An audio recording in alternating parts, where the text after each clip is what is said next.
In today's video, I'm going to teach you how to send an object to the back in Figma.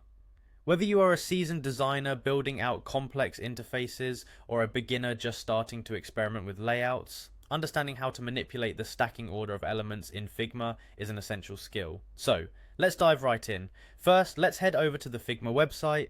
Open your favorite web browser and go to figma.com, the collaborative interface design tool. Once you're on the home page, the next step is to log into your account. You'll see the login button prominently displayed in the upper right corner of the screen. Click on it to proceed. It's always a good idea to ensure that you're logging in with the right credentials to access the specific projects you're working on. Once you've logged in, you'll be directed to your Figma homepage. This is where all your recent files and shared projects are visible. It's like the central hub for your design activities, allowing you direct access to everything you've been working on.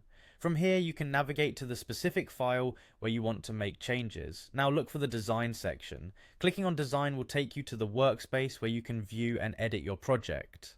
This is the main area where all the magic happens. It's a canvas for creativity, providing access to all the tools needed to achieve your design goals. Next, choose the specific text or object you want to send to the back within your design. This is crucial as an incorrect selection might lead to altering the wrong element. Once you've clicked on the element, it will be highlighted, indicating it's selected and ready for further action.